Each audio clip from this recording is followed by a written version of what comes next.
So let's start the demo on the SAP UI5 and Fiori and OData. Okay. So now, what is the agenda today? I'll be talking about SAP evolution from starting date to till date. What evolution happened in SAP that I will be going to cover. Fiori overview. Why Fiori has come into the picture that I'm going to talk about it. And what is SAP Fiori? Okay, that I'll be discussing, and why we are using Fiori applications, why we are using SAP UFA technology to develop Fiori applications, that I'm going to cover, and what is OData. Okay, that I'll be covering, and with the help of SAP NetWeaver Gateway, okay, how we are going to expose the data from the SAP system to the outside world, that I'll be covering, and one use case demo I'll be covering. Okay, so this is the agenda which I'll be discussing in the today's demo. Okay, now what is evolution of SAP UI5 interface has come into the picture. Okay, so now starting, okay, at the starting, why SAP has developed its own GUI instead of web applications or browser applications, whatever maybe. Can anyone knows? Can tell me why SAP has developed its own GUI? Okay, instead of developing the web applications. Anyone tell me why SAP has developed its own GUI?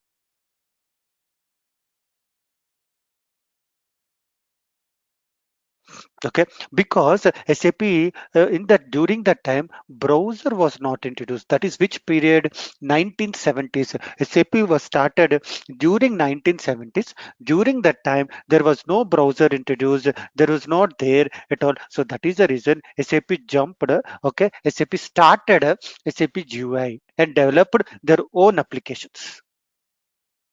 Okay, so now during that time, what is the architecture which they're following, that we are going to see.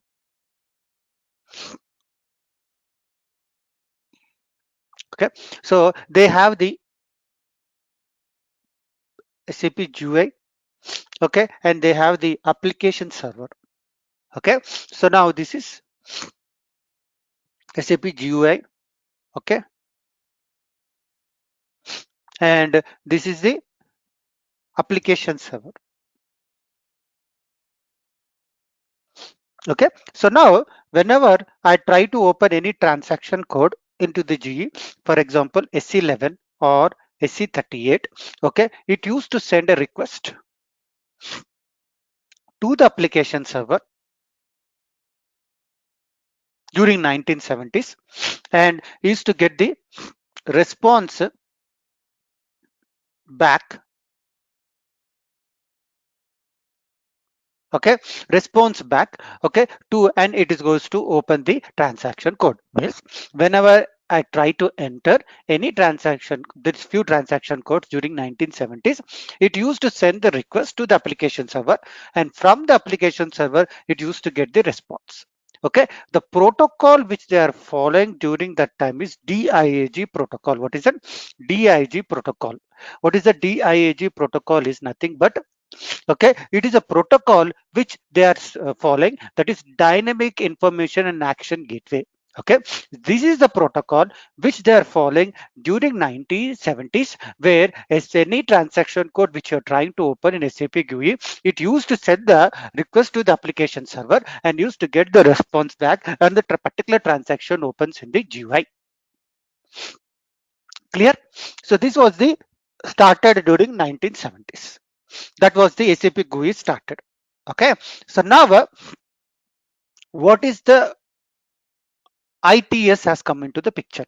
Okay, so now why SAP has not introduced a browser? Because we know why it has not introduced, but during 1990s browser revolution has started and people started using browser. Okay, so during that time, what is the architecture which they are following? Because SAP understands as we have seen the architecture, SAP understands the DIG protocol, whereas browser understands HTTP protocol. Okay, so now it is a big challenge to SAP. because SAP understands DAG, but browser understands HTTP protocol. So now, how SAP has solved these issues that we are going to see in the architecture perspective. Clear? Any questions until now? So now we will be having SAP GUI, and we will be having the application server, and this is our browser. Okay. So now this is SAP GUI, and this is the application server. Okay, and this is the browser. Okay, so now what is the challenge for SAP is that, okay, so browser understands the HTTP protocol, whereas SAP understands the DAG protocol. Okay, so now the big challenge for SAP is what they have overcome the situation is how they have overcome this one. They have used one converter which converts HTTP request to DAG and DAG request to HTTP. Okay, so this is the architecture which they have followed. Okay, so what they did, whenever anything happens in the browser, whenever user enters any transaction code, it sends the request to this converter. That is, it is HTTP request.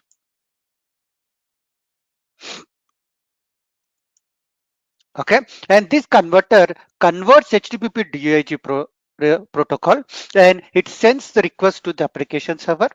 Then from the application server, it goes to the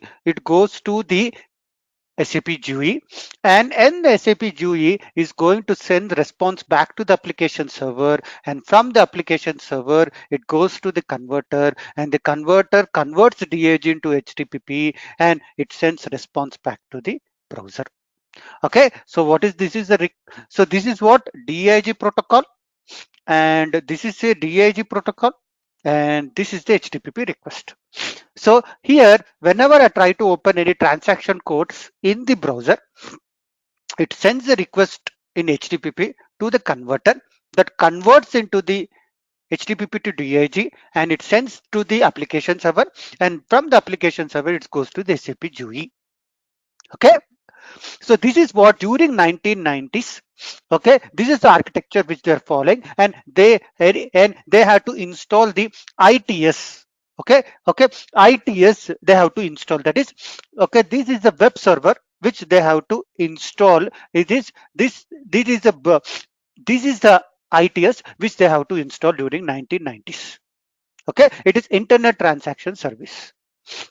Okay, so now during 1990s they had to install the ITS web server separately. Okay, and they can see only transactions only. ITS is mainly for transactions, means GUI transaction. You can just open the transaction, and also the drawback of using this one is you can open only limited transaction codes. It is not for all the transactions. Okay, so this is the drawback of using ITS. It is meant for transaction codes only. Anyone have any questions?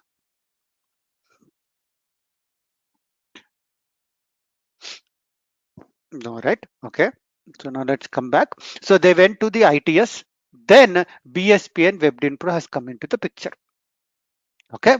So what is the architecture which they're following during is that they have combined this application server and this converter into one, that is called the ICF. Okay. Then that is Internet Communication Manager. Okay, Internet Communication Manager is the one which they're, instead of ITF, they started using ICF. Okay, you might also seen the transaction called SSCF. Okay, that is Internet Communication Framework. It is a framework, okay, which contains internet communication framework where total combination of application server, okay, as per the converter, and they have made into the one. Okay, so they call it as converter is converted to ICF, that is Internet Communication Manager. They merged the application server, this ICF, into one. So that time we can develop they started using WebDin Pro has come into the picture of this combination. Okay, yes, we can develop the applications easily in using WebDin Pro. Okay, if you want to develop any custom applications using WebDin Pro, yes, it is easy because we can internally in WebDin Pro we have function models. We can use anything, classes, oops, anything is good use. The best part of WebDin Pro is minimum code and fast development. Okay, so that is the reason WebDin Pro has come into the picture. Now, what is the disadvantage of using WebDin Pro is, okay, WebDin Pro is not your UI is not look good. So when we're checking, we're comparing with other technologies like Java and okay and .NET or different UI technologies like AngularJS. Okay, there are a lot of other technologies that the UI is very looking good, whereas WebDin Pro, okay, the UI is not at all good. Okay, because of this, okay, and another reason is, okay, if it is not a client server technology, means what do you mean by client server technology is, for example you want to validate just an email address at the rate gmail.com. Okay, you want to check whether the at the rate exists or not. Okay, then that time, every time you need to hit to the server for the validations, that will hit the performance because WebDynpo itself is in the server itself, it is not separate entity. Okay, so that time that will hit the performance issues. So because of that, and also another one is the beautification of the UI is not that much flexible in the WebDyn Pro. Okay, the beautification of the is not that much flexible using WebDyn Pro. So that time they have come up with another called BSP. Okay, BSP. So BSP, yes, instead of not able to use to beautifying the using WebDyn Pro, they come up with called BSP, that is business server page. Okay, what is that? Business server page. And by using business server page, okay, yes, we can build HTML libraries where they had lot of UI checks, okay, and on web pages where there is a flexibility to beautification of the UI. Okay, yes, using BSP, there are lot of HTML libraries are there where you can beautify it. But drawback of that BSP is fast development is not possible. Okay, fast development is not possible. So that is the reason SAP has come up with another called SAP WI. That is SAP WI is nothing but web user interface. Okay, so what is web user interface? Which is a combination of WebDyn Pro plus BSP. Okay, SAP Web UI is the combination of WebDyn Pro plus BSP. By using WebDyn Pro, I can get data easily. Okay, and what exactly I'm saying that BSP WebDyn Pro will give flexibility on the user interface and develop the good and extensibility. But the problem is that the customizing of is not that much easy while using WI, because there are a lot of bundles of the layers are to be developed as a web UI. To overcome that, okay, and also animation kind of stuff is not possible using BSP. So to come out that, okay, SAP has introduced SAP Fury and SAP UI5. Okay, so this is the evolution of SAP has started, and why we went to the SAP UFN because final goal is for the SAP to run their business, and there are huge competition they're getting from other technologies. Okay, and SAP has to listen what client says. Okay, that is the reason SAP UI5 and Fury has come into the picture. Any questions? Anyone have any questions, guys? Any questions, guys?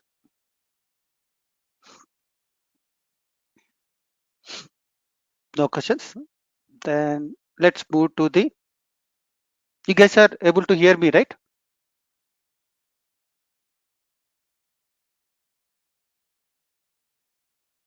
Yes, Bobby, we can hear. Okay, yeah. So now introduction to SAP Fiori. In today's business environment, okay, users face many challenges. okay, in hunting of a timely, up to date and accurate information. Okay, in addition, accessibility to this information anywhere, anytime is will make their business faster and take smarter decisions. But as of now, Web10 Pro applications you cannot open in the mobile, you cannot accessible anywhere, anytime. So that is the reason to overcome that. To SAP has introduced SAP Fury. Is it clear? Any questions? Okay. Origin of SAP Fury. What is the origin? Okay, when a research was just conducted, it was found that most of the SAP user interfaces to access the applications, okay, that is related to manage employee interactions such as leave request, travel request, etc.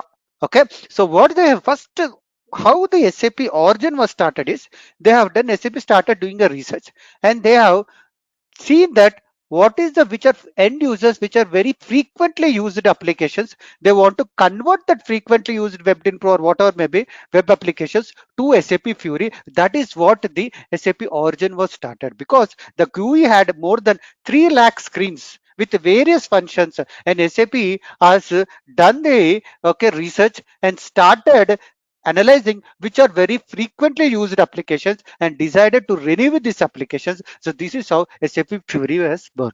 Is it clear?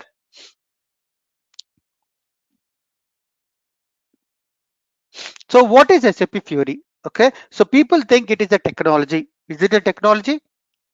No, SAP Fury, it is not a technology. Then what is it? It is a platform? No, it is not a platform. Then what is SAP Fury? SAP Fury is nothing but a user interface provided by SAP software. So what is user interface? The UI which is showing has to follow some guidelines. So what are those guidelines? We will see in the next slide, but little bit more in detail. It should be responsive. Whenever you say it is a Fury application, it should be responsive. What do you mean by responsive? Okay, so when you develop an application, it should automatically support desktop. It should automatically support to the tab. It should automatically support to the mobile. So that is called the responsive. Okay, it is open. You develop the application in any technology, but if you follow the guidelines of SAP Fury, then it is an SAP Fury application. That is open. It has personalization settings. As an end user, okay, for example, if you are restricting one user with 15 fields and another user, if you want to restrict only 10 fields, so those type of personalization settings is possible when you say it is SAP Fury applications. Okay, so finally, what is SAP Fury? It is a guidelines to develop user interface using SAP. So SAP Fury, it is not a technology, it is not a platform, it is just a guidelines. So what are those guidelines? Design role-based, responsive, simple, coherent, and delightful. Okay. Sorry. So role-based means designed for you, your needs and your work. Okay. Until this application is assigned to your user ID, okay, then only you will be seeing that screen application. So that is called the role based response. So as we discussed in previous slide, whenever the application is Fury, okay, it is going to support mobile, desktop as well as tablet. So it should be a responsive. When you say it is a Fury application, it should be responsive. Simple. When you say it is a Fury application, like we have ME21 tree code, VA01, lot of tabs are there, lot of fields are there, too much confusing. But when you're saying that SAP Fury application, it should have limited fields which should be focused on only an important, so that end user will not get any confusing.